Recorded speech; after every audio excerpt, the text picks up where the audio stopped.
Bueno, vamos a retomar con el tema de hepatitis. Haciendo una pequeña recapitulación, ¿no? Los virus de la hepatitis van a afectar directamente al hígado. Vamos a tener tres tipos: el virus hepatitis A, B y C. El virus hepatitis A va a ser el más común. Va a presentar vacuna, no va a cronificar y va a tener una recuperación por parte del paciente. Va a tener inmunidad permanente y su transmisión es mediante vía fecal oral. El virus de la hepatitis B presenta cadena de ADN, se transmite mediante vía sexual o también parenteral. Tanto como la B y la C tienen la misma vía de transmisión, son ITS ambas, ¿no? El virus de la hepatitis B tiene una vacuna, porque en casos de contraer, pues puede cronificar en un 5 a 10% de los casos y es mortal. El virus de la hepatitis C, también de misma transmisión sexual, tiene cadena de ARN, no tiene vacuna. En caso de la cura, pueden ser antivirales como sofosbuvir y ledipasvir. También tiene riesgo de muerte por parte del paciente. Los otros tipos de hepatitis: tenemos hepatitis D, que se da mediante una sobreinfección de pacientes que tienen hepatitis B. El virus hepatitis E, que se da en mujeres gestantes. Y por último tenemos el virus de la hepatitis G.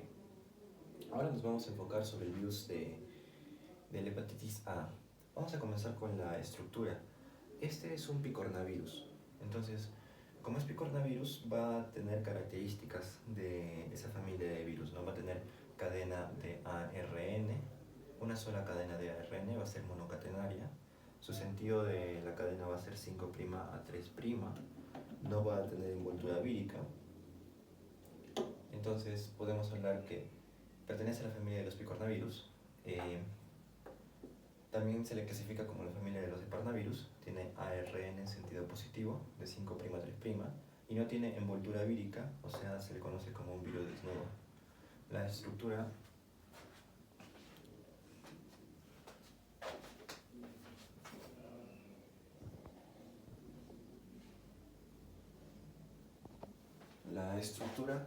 básica del virus de la hepatitis A comprende una cápside, su cadena monocatenaria de ARN, y la medida es de 27 nanómetros. Recordemos que los picornavirus tenían una medida de entre 20 a 30 nanómetros.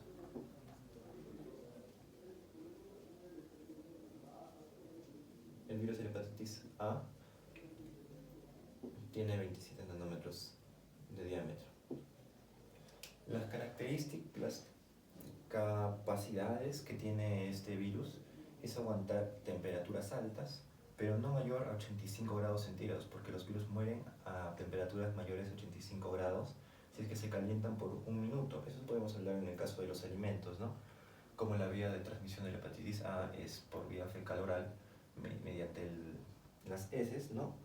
Entonces podrían haber alimentos contaminados con la hepatitis A, y la manera de prevenirlo podría ser cociendo los alimentos, ¿no?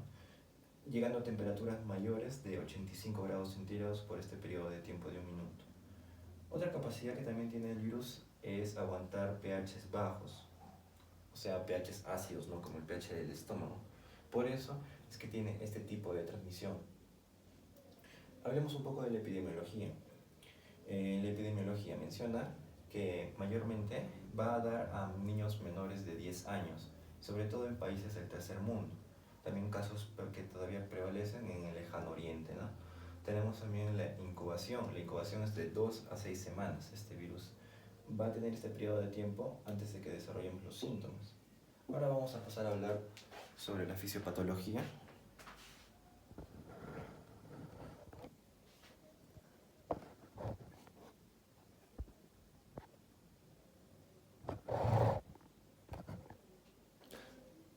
Vamos a comenzar a hablar sobre la fisiopatología.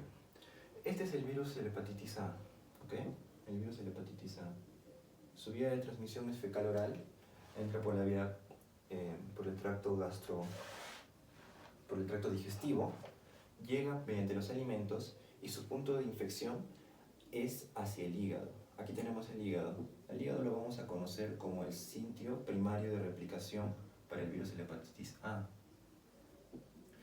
Entonces, llega al hígado. ¿Qué hace el virus de la hepatitis? Se va a comenzar a multiplicar. Entonces, cuando se multiplica, el sistema inmune de nuestro organismo va a comenzar a actuar como respuesta inmunitaria, ¿no? Entonces, la respuesta inmunitaria va a darse mediante tres mecanismos. El mecanismo celular, que va a comprender a los CD8, al mecanismo humoral, a los CD4, y el mecanismo natural, mediante los linfocitos NK, ¿no? Entonces, estos tres mecanismos de inmunidad se activan y van a producir un daño hepático, muy aparte de que atacan al virus. El virus en sí no va a ser el que va a causar el daño al hígado. Nuestro mismo sistema inmune va a provocar un daño colateral intentando eliminar el virus de la hepatitis A. Entonces, la respuesta inmunitaria va a provocar un daño hepático. Entonces, en este punto,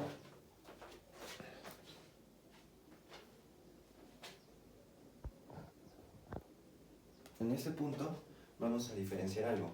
El daño que se produce a nivel del hígado, en un pequeño porcentaje, va a complicarse provocando fallo hepático fulminante. Entonces, si ocurre el fallo hepático fulminante, que ocurre solamente en pequeños casos, porque el virus de la hepatitis A en su mayoría es un virus que produce patología que se puede recuperar el paciente, ¿no? Si ocurre en cambio el fallo hepático fulminante, que ocurre en pequeños porcentajes, hay el riesgo de la muerte del paciente. Entonces, hablemos de las complicaciones. Estas complicaciones pueden ocurrir en relación de 1 a 200 casos. Esta es la relación principal, ¿no? Podemos tener en cuenta que entre todos los pacientes que puedan desarrollar la enfermedad por la infección del virus de la hepatitis A, de 201 puede complicar. 1 de 200 pueden ser el pequeño porcentaje que puede complicar el daño hepático, llevando hacia complicaciones con riesgo de muerte. Aquí vamos a tener, como habíamos mencionado, el fallo hepático fulminante, ¿no?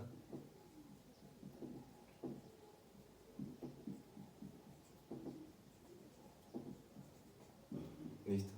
¿Cómo se hace el diagnóstico? El diagnóstico se puede hacer mediante dos métodos. Método por la bioquímica y por la serología. De la bioquímica vamos a medir transaminasas del hígado, ¿no?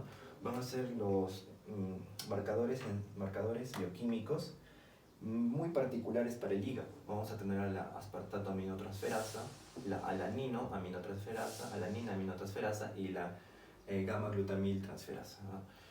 Estos valores van a estar elevados de 4 a 100 veces. Entonces, si se sacan pruebas bioquímicas para un paciente con sospecha de infección con virus hepatitis A y los resultados de las aminotransferasas hepáticas dan de 4 a 100 veces elevados por los niveles normales, saludables, se puede sospechar de una infección por este virus, ¿no?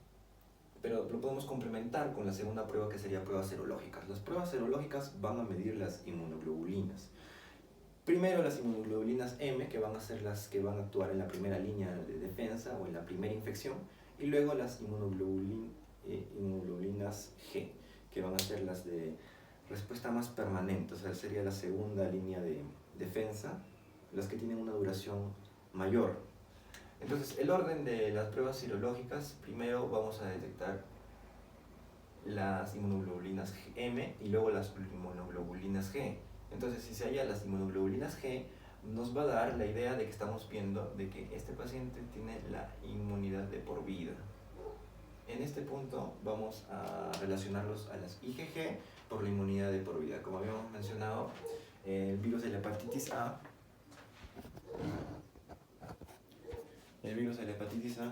tiene la inmunidad permanente. Entonces, una vez que uno se infecta con este virus y pasa, o también por la vacunación, las inmunoglobulinas, los anticuerpos que genera, los puede generar de por vida. Entonces, vamos a pasar a las fases de la infección.